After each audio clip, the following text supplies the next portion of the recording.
Olá pessoal, espero que estejam todos bem nesse período conturbado de coronavírus. Enquanto não cessam as quarentenas, esse período mais recluso, vamos dar continuidade aos estudos de direito penal através de videoaulas, que eu vou postando aqui para vocês e alimentando o AVA, o AVA da Facisa. Então a gente estava falando na aula passada a respeito do conceito de direito penal, a história, as correntes doutrinárias do direito penal, até chegar ao que a gente tem hoje em 2020, que, pelo menos em teoria, é um direito penal mínimo, é um direito penal que serve como a última ratio, a última alternativa, que só protege aqueles bens jurídicos mais importantes para a vida em sociedade. Quando nenhum outro ramo do direito conseguiu proteger aquele bem jurídico que está sendo discutido, é aí que entra o direito penal. Lembrando que apenas o direito penal protege os bens mais importantes da vida em sociedade e apenas o Estado tem o poder de punir. A gente chama esse direito, esse poder de punir, de ius puniendi. Ele é uma exclusividade do Estado e não do particular, porque a gente aprendeu em um processo penal o particular, tanto aquele que causou o crime ou aquele que foi vítima, eles têm um papel secundário na persecução penal. Cabe ao Estado fazer esse julgamento, cabe ao Estado fazer essa punição, como nós vimos na evolução do direito penal. Começando aqui a aula de hoje, a aula 3, vocês já possuem esse material, vai ser postado junto com essa videoaula. O roteiro 3 de aula fala a respeito dos princípios limitadores do poder punitivo estatal, já que apenas o Estado tem esse direito de punir aquelas pessoas que cometeram algum crime que já está previsto na legislação brasileira. Existem alguns princípios que devem limitar esse poder punitivo estatal. Por quê? É necessário limitar o poder punitivo estatal para que o Estado não fique gigante, que não seja gigante o Estado e que ele passe a interferir na vida do particular, na vida dos cidadãos, de forma irregular, de forma contra as leis. E da onde que surgiu isso? Esses princípios limitadores do poder punitivo estatal surgiram por influência das ideias de igualdade e liberdade do iluminismo.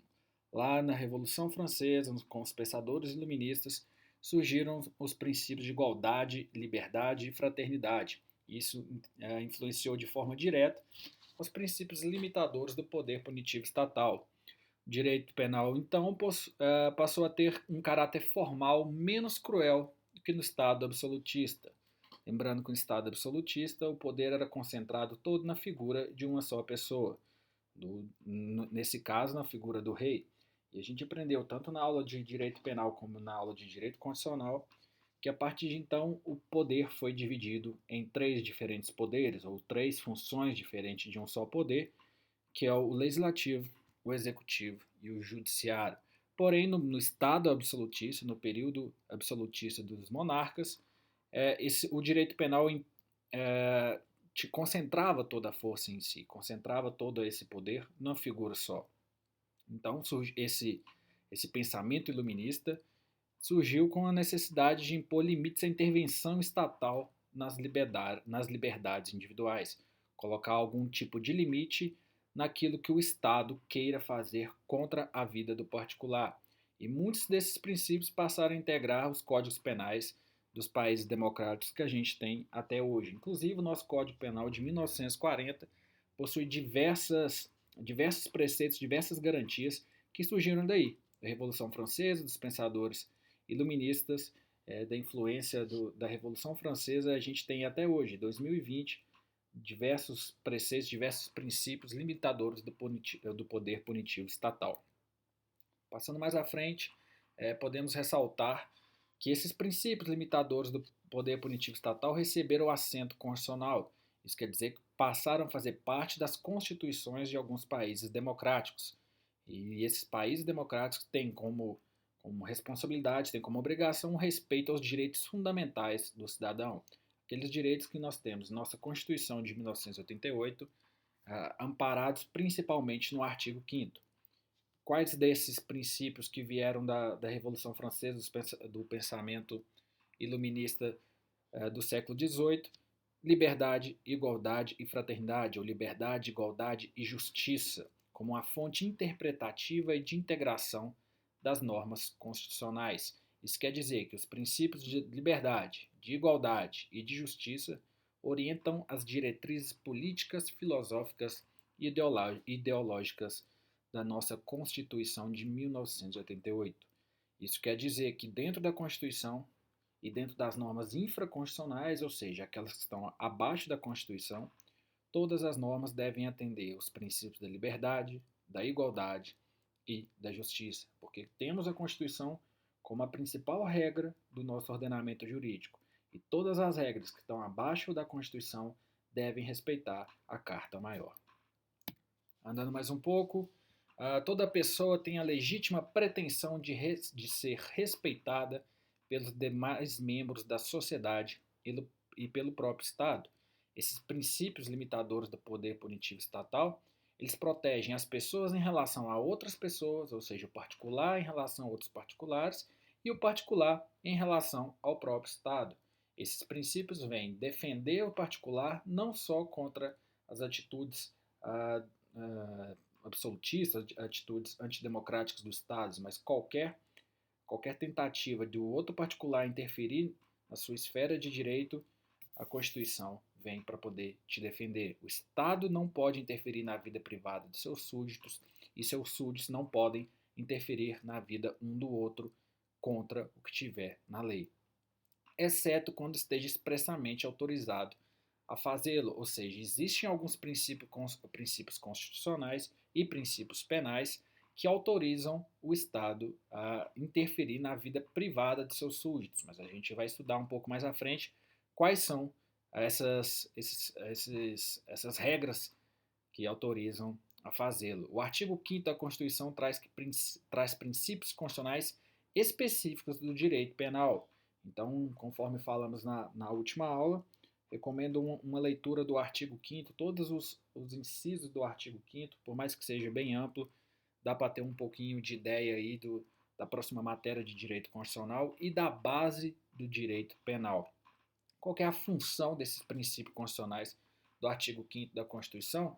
É a função de orientar o legislador para adotar um sistema voltado aos direitos humanos, porque a gente viu nas primeiras aulas que estamos em um Estado democrático de direito e que o nosso direito penal é voltado aos direitos humanos. Ele tem a obrigação de cumprir todos aqueles princípios constitucionais, entre eles a dignidade da pessoa humana. Temos também um direito penal mínimo e garantista. O que isso quer dizer? Direito penal mínimo é aquele que é utilizado sempre como última ratio, sempre como a última alternativa.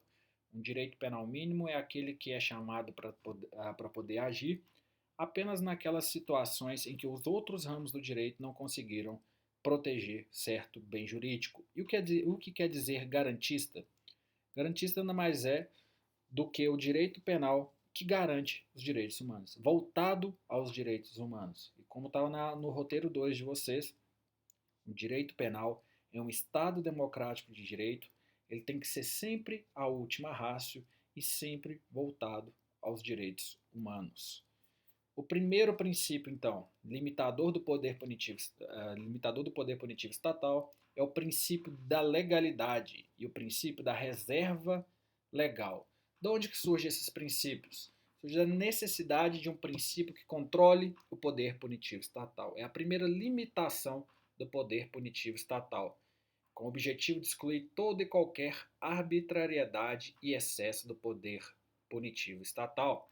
Exclui toda arbitrariedade e excesso do ius puniendi do Estado, visando o quê? Uma efetiva limitação ao poder punitivo estatal. Não admite nenhum desvio nem exceção. Aí a gente tem uma frasezinha em latim que diz: nullo crimen, nulla poena sine lege. O que isso quer dizer? Que não haverá crime sem lei anterior que o defina, nem pena, aliás, aqui não está pensa, é pena, sem prévia cominação legal. Da onde que vem esse preceito? Do artigo 5º, inciso 39 da Constituição. Esse, além de ser um princípio penal, é o princípio constitucional. O princípio da legalidade diz que não haverá crime sem lei anterior que o defina, nem pena sem prévia cominação legal. Então, a gente tem que ter noção que não vai existir dentro do ordenamento jurídico nenhum crime, nenhum delito vai ser crime, a não ser que exista uma lei anterior o definindo como crime.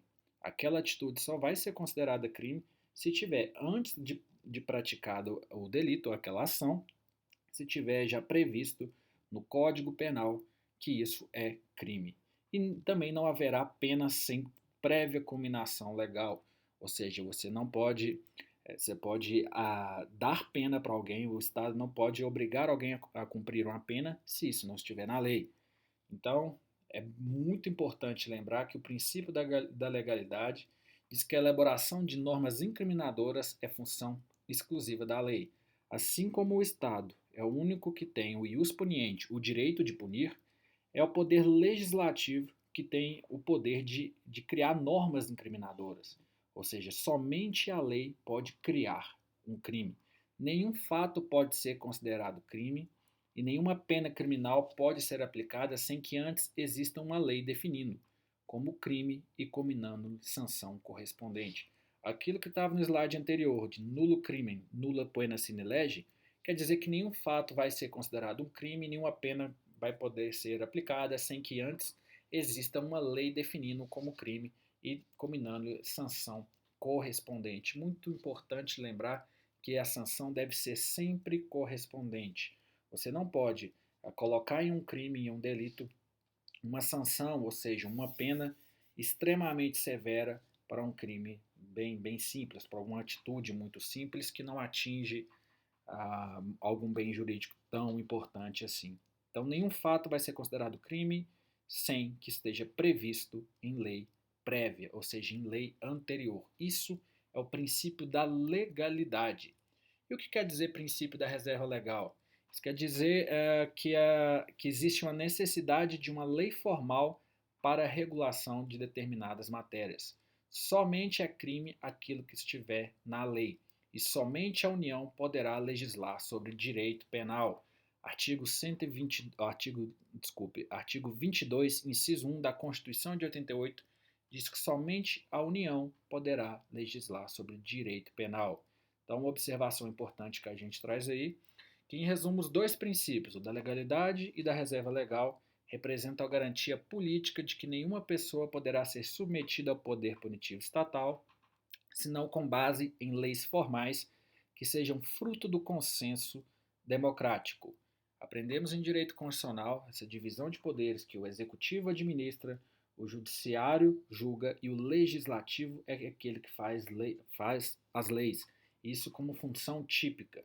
Se cabe ao judiciário fazer as leis e o direito penal só pode ser tutelado através de alguma lei, é o poder legislativo o único responsável por legislar a respeito de direito penal. Isso somente no âmbito da União, apenas no âmbito federal. Outro princípio que a gente tem, aliás, a respeito do princípio da legalidade, temos que falar também daquelas leis vagas, indeterminadas ou imprecisas. Dentro mesmo do princípio da legalidade, é importante dizer que para que esse princípio seja efetivo, é necessário que o legislador evite o uso daquelas expressões vagas, equívocas e ambíguas. O que isso quer dizer? Que sempre que o legislador, que o poder legislativo for fazer uma lei penal, ele tem que evitar qualquer tipo de ambiguidade, de alguma expressão vaga para proteger o cidadão de arbitrariedade. Porque se você colocar lá algum princípio penal, alguma lei penal, combinando alguma pena, ou você tipificar algum crime, e esse conteúdo dessa lei está escrito de forma vaga, de forma ambígua, na hora de aplicar essa lei, pode haver alguma arbitrariedade por parte do poder público, e isso vai contra o que a gente falou agora há pouco, que o direito penal no Estado Democrático de Direito deve ser mínimo e garantista. Ele só vai conseguir ser mínimo e garantista se as suas leis estiverem bem claras dentro do corpo legal, dentro do ordenamento jurídico. Então, conforme o slide, uma lei indeterminada ou imprecisa não pode proteger o cidadão da arbitrariedade. não implica uma autolimitação do ius poniendi estatal.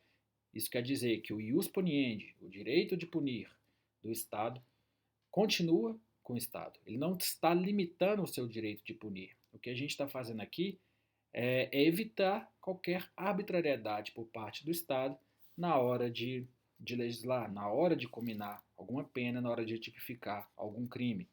Isso contraria a divisão dos poderes, porque se o ius poniendi estatal tivesse sendo mitigado por parte do legislativo, a gente aí sim teria algum tipo de inconstitucionalidade. Desculpe, dando enrolado. Mas o que está acontecendo não é isso. A gente tá querendo dizer que toda vez que tem uma lei imprecisa ou ambígua, vai permitir o juiz realizar a interpretação que quiser, invadindo a esfera do legislativo. Acabamos de falar que o juiz, ou seja, o representante do judiciário, é aquele responsável por julgar, não por criar leis. Se eu crio uma lei ambígua e deixo o juiz com total liberdade de poder interpretar a lei da forma que ele quiser, ele vai estar legislando. Aí a gente vai estar contrariando a divisão dos poderes. Porque o princípio da legalidade deve obrigatoriamente oferecer segurança jurídica para o sistema penal. Por quê? Porque o nosso direito penal é garantista, ou seja, nosso direito penal é voltado primeiramente aos direitos humanos. Outro princípio, além do princípio da legalidade, da reserva legal que acabamos de falar, outro princípio limitador do poder punitivo estatal é o princípio da intervenção mínima, que a gente até começou a falar um pouquinho. O princípio da legalidade impõe limites ao arbítrio estatal, mas não impede que o Estado crie tipos penais injustos e comine sanções cruéis ou degradantes. É necessário limitar e eliminar o arbítrio do legislador em relação ao conteúdo das normas penais incriminadoras. O que isso quer dizer? É muito importante o princípio da legalidade, que isso quer dizer que só vai existir algum crime, só vai existir pena se tiver previsto isso em uma lei anterior. Então o Estado tem total liberdade de criar aquela lei, mas ele só vai poder aplicar aquela lei em algum crime se essa lei tiver sido criada antes do crime ser cometido. Porém, todos os princípios que em direito penal e em direito constitucional vêm para garantir, para proteger o particular em relação às arbitrariedades por parte do Estado. Então, o princípio da intervenção mínima quer dizer que, apesar do princípio da legalidade impor limites ao arbítrio estatal, o princípio da legalidade não impede que o Estado crie alguns tipos penais, ou seja, leis penais injustas. Algumas leis penais que cominem sanções cruéis ou degradantes. Porque a gente viu desde a primeira aula que o nosso direito penal tem obrigatoriamente que ser mínimo, ser a última ratio, a última alternativa. E o princípio da intervenção mínima vem justamente com esse objetivo, de criminalizar uma conduta apenas quando isso constitui um meio necessário para a preservação de ataques contra bens jurídicos importantes. O direito penal só deve agir naqueles bens jurídicos em que nenhum outro ramo do direito conseguiu proteger o particular. Então, se as outras formas de sanções revelarem-se insuficientes para a tutela desse bem, a criminalização dessa conduta se torna inadequada. O direito penal deve entrar somente quando resultar indispensável para a manutenção da ordem jurídica. Enquanto o princípio da legalidade diz que só haverá crime e só haverá pena quando houver uma cominação à tipificação anterior, o princípio da intervenção mínima vem dizer que o direito penal só deverá proteger aquelas violações de direitos, de bens jurídicos, aliás, mais importantes para a vida em sociedade. O direito penal tem um caráter subsidiário. O que isso quer dizer? Que apenas quando fracassam as demais formas protetoras do bem jurídico previsto em outros ramos do direito é que o direito penal vai ser chamado. Esse é mais um dos princípios consagrados pelo Iluminismo a partir da Revolução Francesa. E a partir do século XIX, as normas penais cresceram desmedidamente. A gente teve, no século XVIII, o Iluminismo, a Revolução Francesa, influenciando os ordenamentos jurídicos a ter um princípio de intervenção mínima, um direito penal mínimo, só que a partir do século XIX, as normas penais cresceram muito. A criminalização de condutas cresceu exponencialmente e legisladores contemporâneos em várias partes do mundo passaram a abusar da criminalização, da penalização. O que a gente tem hoje, segundo grande parte da doutrina, é um direito penal máximo, um direito penal que é chamado a qualquer momento, é um direito penal que é chamado para proteger qualquer tipo de bem jurídico, e isso vai contra os preceitos da nossa Constituição, vai contra a evolução do direito penal que nós vimos nas primeiras aulas. O direito penal deve ser chamado apenas em último caso, por isso que ele tem um caráter subsidiário. Então, o que a gente tem hoje é uma contradição com o princípio da intervenção mínima, que leva ao descrédito não apenas do direito penal, mas também a sanção criminal. Porque se você chama o direito penal para poder proteger todo e qualquer bem jurídico, você chama o direito penal a sanção criminal, você quer aplicar pena para tudo o que acontece na vida de sociedade, o direito penal vai perder força. Vai perder força intimidativa diante dessa inflação legislativa que tem nos dias de hoje. Então a gente vai estar diante não de um direito penal mínimo, mas de um direito penal máximo. Enquanto o direito penal mínimo que a gente deve buscar, o direito penal vai ser a última ratio aqui. No direito penal máximo, a gente tem uma sola ratio ou prima ratio. Sola ratio quer dizer que somente essa alternativa, a única alternativa, e prima ratio quer dizer a primeira alternativa. Direito penal como o primeiro ramo do direito que a gente vai chamar para proteger. Isso não é o que a gente quer no Estado democrático de direito, porque aqui o direito penal máximo é considerado a primeira ou única saída para o controle dos problemas. Só que isso vai de contra o que a gente tem como Estado democrático de direito, em que é necessário ressaltar o caráter subsidiário do direito penal. Outro princípio, a gente já teve aqui o princípio da legalidade e da reserva, da reserva legal, tivemos o princípio da intervenção mínima e vamos ter o princípio da fragmentariedade. O significado do princípio da intervenção mínima ressalta o caráter fragmentário do direito penal. O que quer dizer isso? Quer dizer que este só protege valores imprescindíveis para a sociedade. Não se pode utilizar o direito penal para tutelar todos os bens jurídicos. O direito penal é apenas naqueles casos em que outros ramos do direito não conseguem agir. Por que a gente repete isso o tempo todo? Para poder desmistificar e tirar da cabeça do aluno de que tudo é processo. Tudo eu tenho que chamar o direito penal. Eu não posso fazer isso. Eu só posso fazer isso quando se esgotarem as outras vias. Então, o que eu tenho como princípio constitucional e princípio penal aqui? O princípio da fragmentariedade. Porque o direito penal limita-se a castigar apenas as ações mais graves praticadas contra os bens jurídicos mais importantes da sociedade. Daí que decorre o seu caráter fragmentário, porque ele só se ocupa de uma parte dos bens jurídicos protegidos pela ordem jurídica. O direito penal possui uma tutela seletiva do bem jurídico. Fragmentariedade vem de repartir, de fragmentar, de pegar apenas uma parte. A fragmentariedade do direito penal quer dizer que ele se ocupa somente de uma parte dos bens jurídicos, apenas de uma parte dos direitos. Qual que é essa parte que o direito penal se ocupa? A parte mais importante, a parte dos bens jurídicos imprescindíveis para a vida em sociedade. Outro princípio, o princípio da irretroatividade da lei penal, também um dos mais importantes e indispensável para a segurança e liberdade na sociedade. A gente tem esse princípio da irretroatividade tanto no Código Penal, em seu artigo 1º, quanto no artigo 5º, inciso 39 da Constituição. No Código Penal traz que não há crime sem lei anterior que o defina e não há pena sem prévia cominação legal, e na Constituição traz que não há crime sem lei anterior que o defina, nem pena sem prévia cominação legal.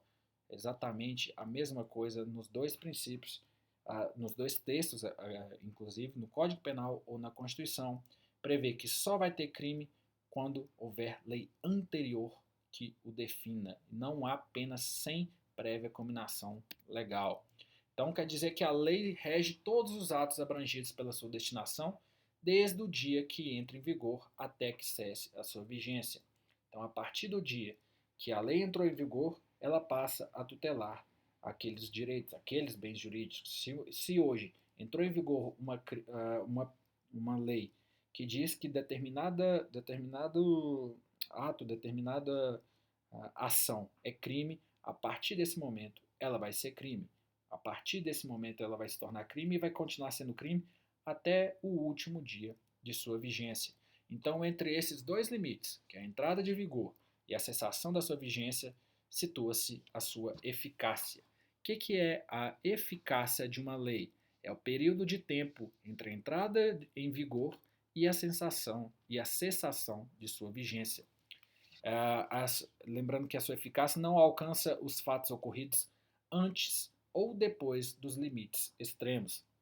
Não existe em direito penal um crime que passa a entrar em vigor hoje, uma lei que passa a entrar em vigor hoje, dizendo que determinada conduta é crime e passa a alcançar atos que ocorreram no passado, atos que ocorreram antes do dia de hoje, ou seja, antes do dia da sua entrada em vigor. E também não existe lei penal que possa abranger, que possa tutelar algum bem jurídico depois do fim da sua vigência. Então, muito importante trazer que o princípio da retroatividade da lei penal diz que a lei penal não alcança os fatos ocorridos antes ou depois dos dois limites extremos. Quais são os dois limites extremos? Entrada em vigor e cessação de sua vigência. Então, a lei não retroage e nem tem ultratividade. Retroagir, é quando a lei anda para trás, quando a lei abarca algum delito, algum fato que tenha ocorrido no passado, antes da sua entrada em vigor.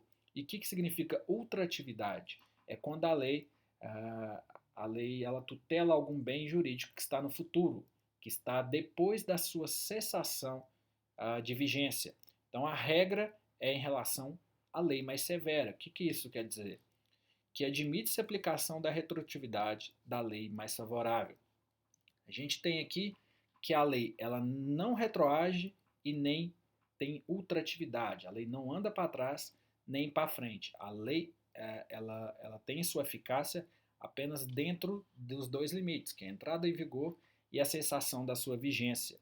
Só que essa regra ela possui algumas exceções. Essa regra é somente em relação à lei mais severa, somente em relação à lei mais grave, porque admite-se aplicação retroativa de lei mais favorável, de acordo com o artigo 5º, inciso 40 da Constituição de 88, que diz que a lei penal não retroagirá, salvo para beneficiar o réu. Ou seja, a lei penal ela não vai andar para trás, a não ser que for para beneficiar a figura do acusado. Então, a retroatividade da lei penal mais benigna. O que não pode, como está escrito aqui na última linha, é essa em relação à lei mais grave, à lei mais severa. Então, a retroatividade da lei penal mais benigna é permitido pela Constituição no artigo 5º, inciso 40. Então, a lei nova que for mais favorável ao réu sempre vai retroagir, sempre retroagirá. Então, a gente tem, dentro dos princípios do direito penal, o princípio da legalidade, o princípio da reserva legal, o princípio da intervenção mínima, o princípio da fragmentariedade e o princípio da irretroatividade da lei penal. Esses são alguns dos primeiros princípios limitadores do poder punitivo estatal. E os demais poderes, os demais princípios, aliás, a gente vai trazer na próxima aula, na próxima videoaula, e o que eu vou disponibilizar para vocês no AVA. O que a gente vai fazer agora? Alguns exercícios de direito penal. A gente vai fazer alguns exercícios a respeito da temática que a gente acabou de estudar. Questões.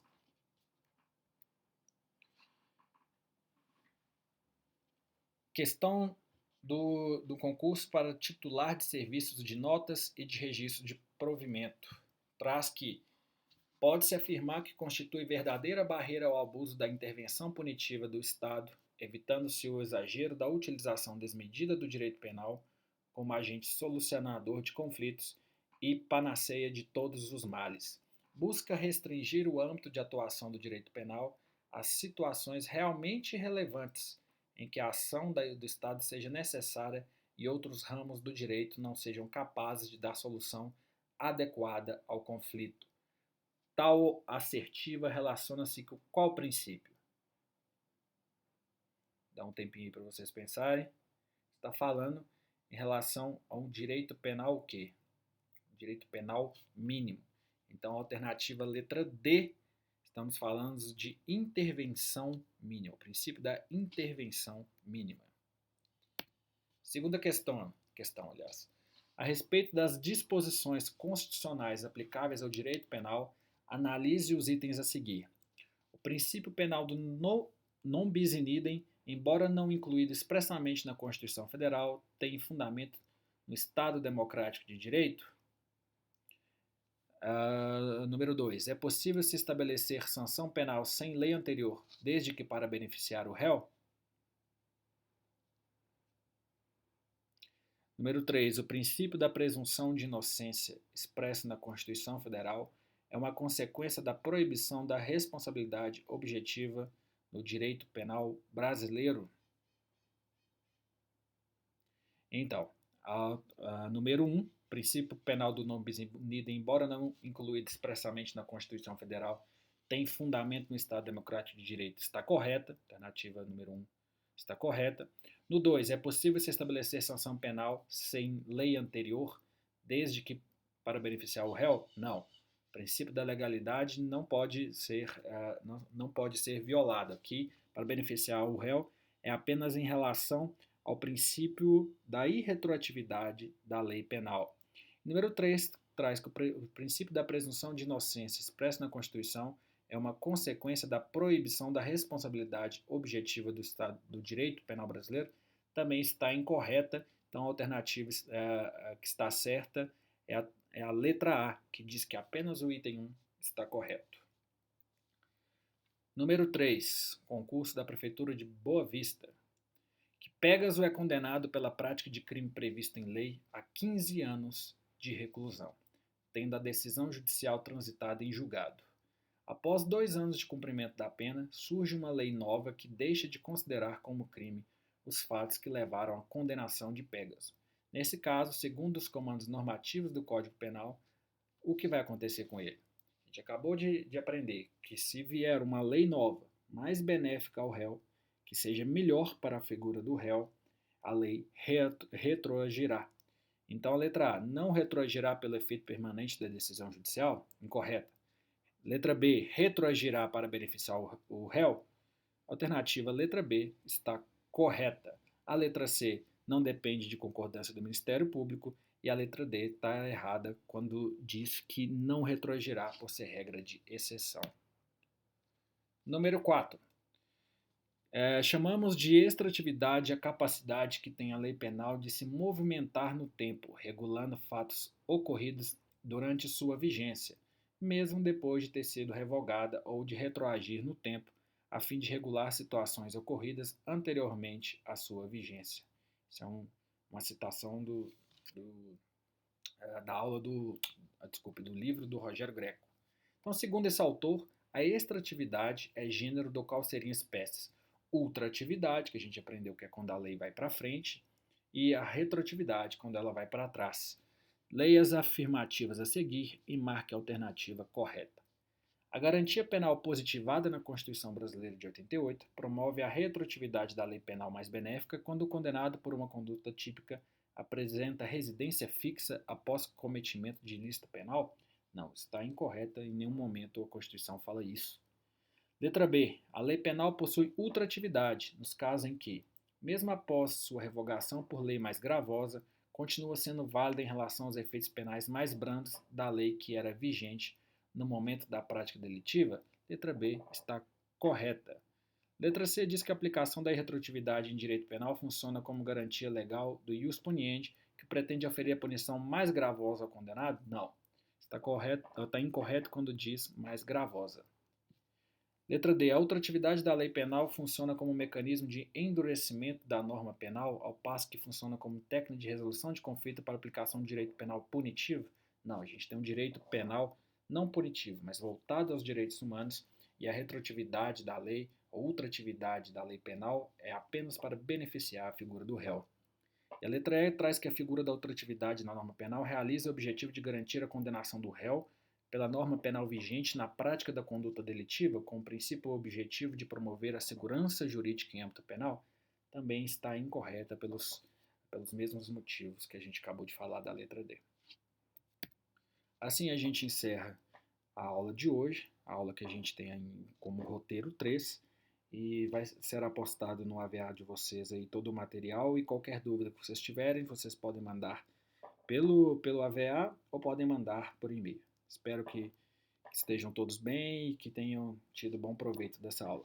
Beleza? Muito obrigado e até a próxima.